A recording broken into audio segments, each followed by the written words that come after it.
आप सभी का मेरे चैनल पर बहुत बहुत स्वागत है। अब तक आपने हमारी कहानी एक था राजा भाग 19 सुन लिए थे। आज हम भाग 20 सुनेंगे। पिछले भाग में आपने सुना था कुमार गौरव के रूप में रह रहे विक्रमादित्य के लिखे पत्र को पढ़कर राजकुमारी संयुक्ता और उनके माता पिता विक्रमादित्य के सत्य से अवगत हो गए। साथ ही जाते जाते विक्रमादित्य अपने पुत्र को संबोधित करते हुए राजकुमारी संयुक्ता के आंचल पर 2 पंक्तियां लिख गए थे।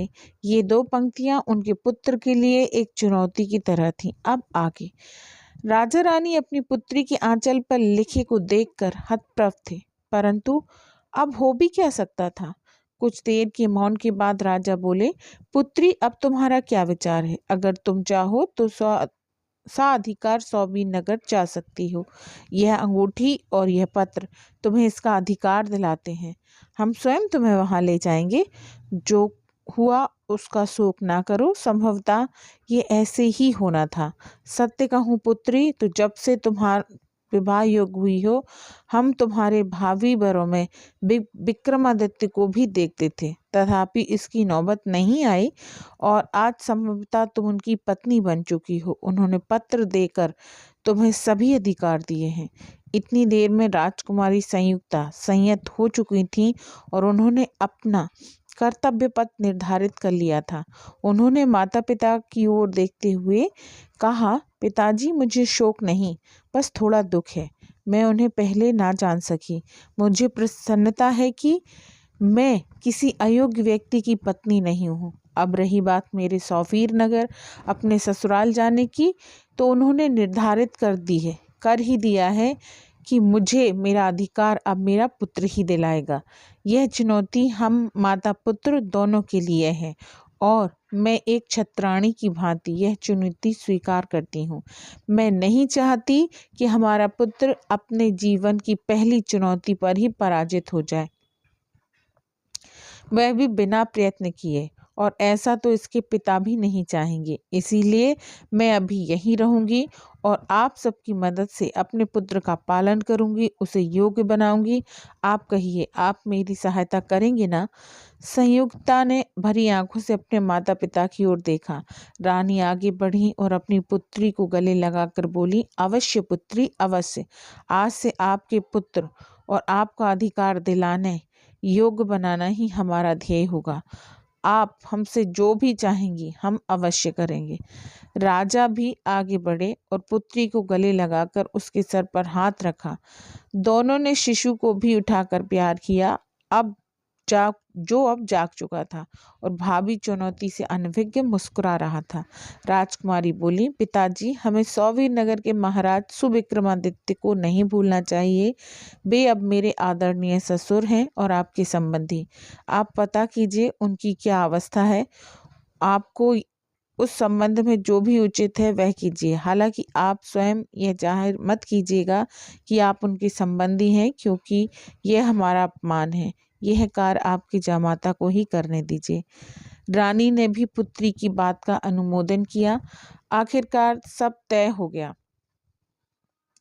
चंदनगढ़ के महाराज को शीघ्र ही सौबी नगर के राजा सुविक्रमादित्य के निधन की सूचना मिल गई। वे तत्काल सौबी नगर गए।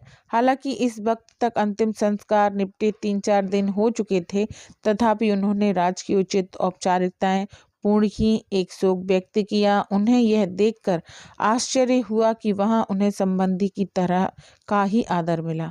अवसर पाकर वे वहां की महारानी से मिले और उन्हें भी शोक प्रकट किया। सौबी नगर की रानी ने भी उन्हें अपने संबंधी का आदर दिया और पुत्रवधि एवं पौत्र का कुशल समाचार पूछा। संभवतः विक्रमादित्य एवं ध्रुवदेव ने महारानी को संपूर्ण सत्य से अवगत करा दिया था।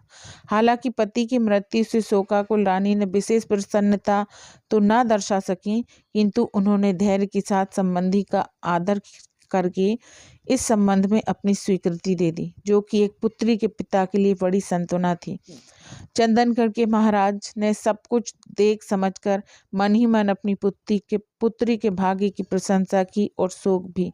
प्रसन्नता इसीलिए की कि उनकी पुत्री को एक सुयोग्य वर एवं ससुराल मिली थी, किंतु दुख इस बात का था कि ना जाने कब तक उनकी पुत्री को इस तरह सब सुख संतोष से वंचित रहना पड़ेगा। एकांत में विक्रमादित्य ने भी अपने ससुर से पूर्व के छद्मवेश के लिए क्षमा मांगी और शीघ्र ही अपनी पत्नी संयुक्ता को ले आने को कहा, किंतु उत्तर में चंदनगढ़ के महाराज ने राजकुमारी संयुक्ता का संदेश सुनाया कि वे अब अपने पुत्र के चुनौतीपूर्ण बनने के बाद ही आना चाहती हैं। उन्होंने अपनी पुत्री के आत्मसम्मान एवं वचन की प्रतिष्ठा रखने की बात कही और कहा कि वे अवश्य चाहते हैं कि उनकी पुत्री का घर बसे, किंतु संयुक्ता को उनके निश्चय से संभवतः वे न हटा सकें।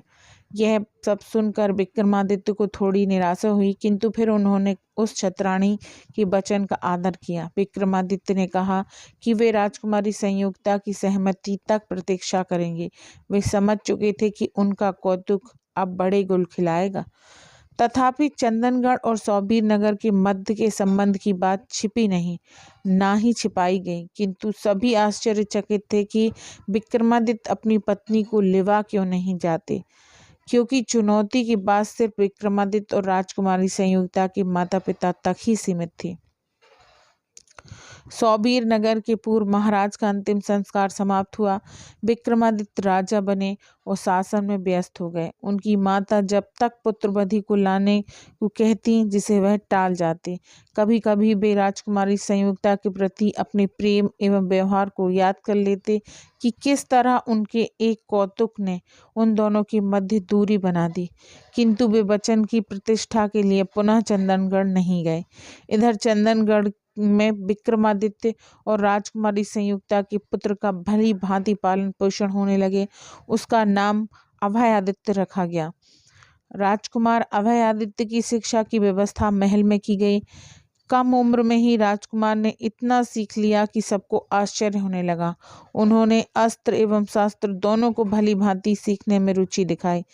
इस सब के बाद भी कुमार अभयादित्य अपने पिता के सानिध्य से वंचित रहा। अबोध अवस्था में तो वह अपने नाना को ही अपना पिता समझता था, किंतु सबके बताने से और थोड़ी समझ आने पर वह इस सत्य से अवगत हो गया कि वह अपने ननिहाल में रह रहा है। अब उसके सामने प्रश्न यह था कि ऐसा क्यों। अब वो मासूम बालक बारंबार अपने माँ और नाना नानी से यह प्रश्न करता और उत्तर में उसे बहला दिया जाता। कभी कभी वह इस प्रश्न पर अपनी माँ की आंखों में आए आंसुओं से सहम कर स्वयं ही चुप हो जाता। एक बार बालक अभयादित्य ने अत्यधिक हठ किया। उस दिन वह बाहर मित्रों के साथ खेल रहा था। जब खेल खेल में झगड़ा होने पर किसी बाल मित्र ने उससे कहा, तुम्हारे पिता ने तुम्हें त्याग दिया है। बालक के मन को बात लग गई। वह रुआसा होकर महल में भाग आया। वह रूठ कर बैठा था जब उसकी माँ संयुक्ता उसके लिए दूध लेकर आई और उन्हें मुंह फुलाए देखकर पूछा, क्या हुआ पुत्र, आप रुष्ट हो गए, क्यों हो गए? चलिए यह दूध पी लीजिए। देखिए मैंने इसमें आपकी पसंद के खजूर की मिठास डाली है। बालक मुंह फेर कर बैठ गया। संयुक्ता समझ गई कि बालकों के बीच कुछ झगड़ा हुआ होगा। जब उसने बार बार पूछा तो कुमार ने बताया कि उसके एक मित्र ने कहा है कि उसके पिता ने उसे त्याग दिया है। यह बताते हुए बालक की मासूम आंखों में आंसू आ गए, जिन्हें देखकर उसकी माँ को भी अत्यंत पीड़ा हुई, किंतु वह समझती थी कि यही पीड़ा उसके पुत्र को सुदृढ़ एवं दृढ़ निश्चय बनाएगी।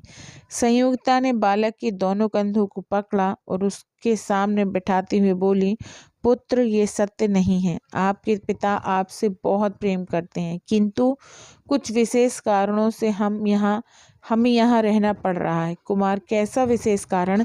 मैं कोई विशेष कारण नहीं मानता। मैं अपने पिता के पास जाऊंगा। आप मुझे वहाँ क्यों नहीं भेजती? आप मेरे साथ चलिए। संयुक्ता, अवश्य पुत्र, हम वहाँ जाएंगे और आप भी, किंतु अभी यह समय नहीं है। और ऐसा क्यों है यह हम आपको अभी नहीं समझा सकते, क्योंकि अभी आप उसे समझने के लिए बहुत छोटे हैं। अभी आपको उस दिन की प्रतीक्षा करनी होगी। और रही बात आपके मित्र की कही बात की, तो वह एक झूठ, और आपको ऐसे झूठ की परवाह नहीं करनी चाहिए। आप ही बताइए, क्या झूठ की परवाह करनी चाहिए? बालक ने नाम सर हिलाया। फिर संयुक्ता फिर बोली, पुत्र, तो फिर आप यह दूध पिए जिससे आप शीघ्र बड़े हों। फिर हम आपको सब समझा सकेंगे। हम आपको वचन देते हैं, जिस दिन सही समय आएगा हम आपको सब सत्य बता देंगे। बालक माँ के वचन पर प्रसन्न हो गया और दूध पीकर अपनी सहमति दी। अलबत्ता उसके मन में ये अनुत्तरित प्रश्न अटल होकर खड़ा था। अब आगे क्या होगा? क्या कुमार अभय आदित्य सच का पता चलेगा? क्या वह पिता की इस चुनौती का उत्तर दे पाएगा? इन सब प्रश्नों के उत्तर जानने के लिए आपको इस कहानी का अगला भाग सुनना होगा। तब तक के लिए आप सभी को मेरा प्रणाम, नमस्कार, राधे राधे और यहाँ तक मेरा सहयोग देने के लिए आप सभी का हृदय से धन्यवाद।